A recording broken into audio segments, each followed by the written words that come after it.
I Don't Know How to Reach You. I know you've sort of, Brett, I know you like the Horrors and Toy and things like that, and there's sort of element in this where I can kind of hear that sort of, it's sort of almost like Suede taking a bit of that, but also referencing what they're referencing. It was a sort of really nice contextualization of these different sounds. What's your sort of relationship been with outside musical influences and sort of new artists on this record?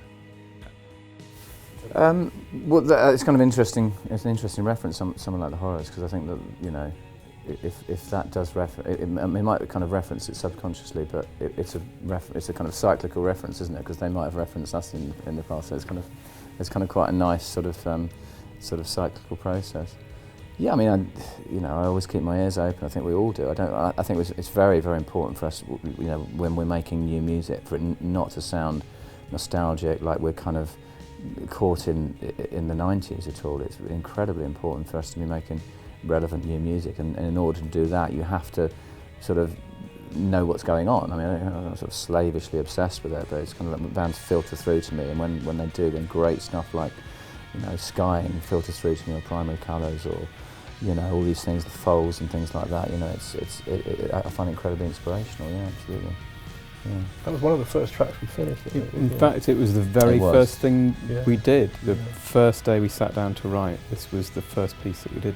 It was one of the first ones that Brett sang on as well, I seem to remember. It was, yeah. It was one of the first songs. And I think you got really engaged with it very quickly, and we moved the guitar part, and we changed the structure quite a lot. We did, because I remember the vocal didn't quite work over the guitar part in the chorus. So what we did was we used that as a solo.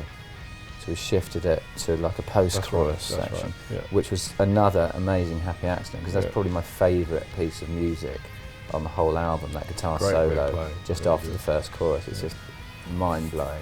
Richard is the absolute best. I mean, Richard's playing on this record, we have to say. It's just like, you know, he gets better with every record. For me, he's such an underrated guitar player. He's just a brilliant, brilliant guitar player. I kind of like on just a different level.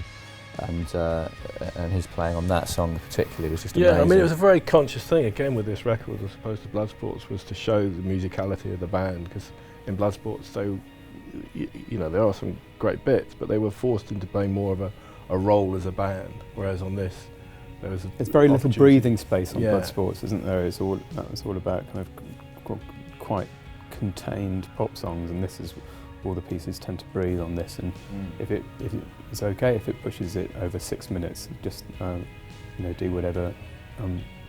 Yeah, I mean, it's almost prog in places, which is, you know, a guilty secret, but it's a good secret. Yes. It is, yeah, because as long as it's, and again, that's Brett pulling it back all the time, and it does occasionally get self-indulgent, but it works for me.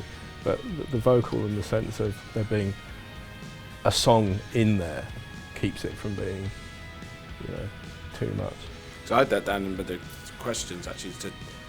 I think that's not only one of Richard's best guitar parts, but it's sort of one of the best Suede guitar parts. Yeah, it's so terrific. Yeah, that bit. yeah. And this is one that's the three of you, isn't it? Wrote that. Yeah. And how's that dynamic changed over the years? The sort of Anderson, Codling, Oates songwriting. Well, we never before we kind of got back together, we never used to kind of write as a three, did we? Not really, no. It was always sort of like pairs of twos. Yeah. It's something that's developed since Bloodsports, really. We just sort of found out. We tried a few things out, and we just sort of found that was the best way to write. We just kind of, that was just the sort of formula that worked. So that's what we've been doing. It was a very creative 2-3 month period when every day there seemed to be a new idea. And, you know, the three of them wrote really effortlessly around at my place. It seemed to be, it's quite rare actually to see a band work that way. It was a fun period, wasn't it? Because it was kind of, you know, we did feel, you know, the sort of pressure that we felt from making Bloodsports. It was a very different atmosphere. This album, completely different. Bloodsports was kind of like, it was quite neurotic in the sense that we had to get a song that was as good as the Wild Ones, and we had to get a song that was as good as.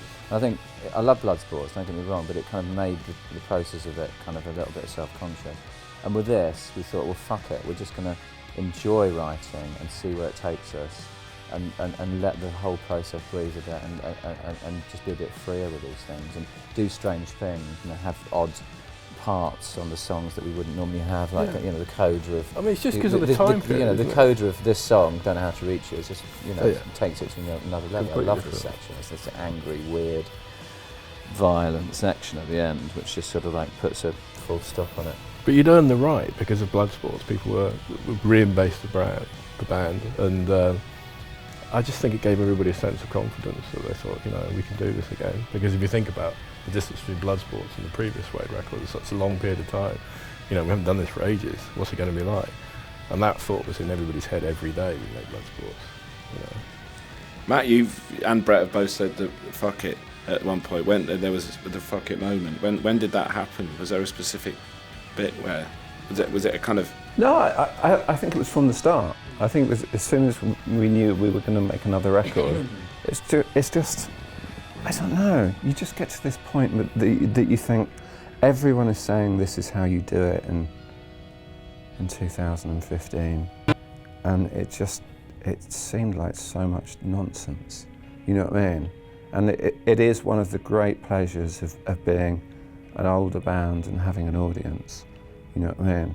And it's also just, it's kind of, I guess, a homage to a lot of records that we really like. Lots of people have talked about the record in various ways, and it just feels like an album to me. It doesn't feel like a particularly complicated thing. It's just an idea that's very unfashionable at the moment. Exactly, it's us being contrary, isn't it? The main thing is you've got to get your song on a playlist. And we thought, well, why not write some songs that will not fit on a playlist at all? There was an idea early on, do we do it as just one track, so that it can't, Spotify really or whatever. Bloody-minded about it. I've always hated people that, when you then we knew someone would cut it up anyway. I've always hated this thing when you kind of like, people sort of slavishly following the novelty of kind of fashion, and let's write an album on an iPad or something because it's fashionable to do that. Do you know what I mean? And I kind of like that for me. It's just novelty stuff. It's all about. It dates it horribly. Yeah, exactly. It just I've never wanted to have my finger on that. Be chasing that zeitgeist at all. And I like with this record that it kind of goes against that. It's an old-fashioned kind of concept, really. I mean, it's a strange thing now that the record as a format. Why do we still have this format of what a record is? Because we can have much longer music on a CD. And so it is a bit odd to go back to, in many ways, what records were in the 70s when they were stories that weren't just collections of singles or songs, which was a big, it started in the 60s with Pepper, I suppose, Sgt. Pepper. And I think that's what's so exciting about this, is that in a weird way it's the first sort of concept album that Suede have ever done, without there being a concept. I don't think it is. That's the thing I find really weird. I think it's just an album done the way they used to be, which is it has a starting point, it has an ending point, it deliberately has highs and lows. Very few albums are done like that. And it flows together. It seems to me a very simple idea. It's an old-fashioned album that you sit down and listen to start to end. It's only today that seems, I guess, radical in any way. You know what I mean?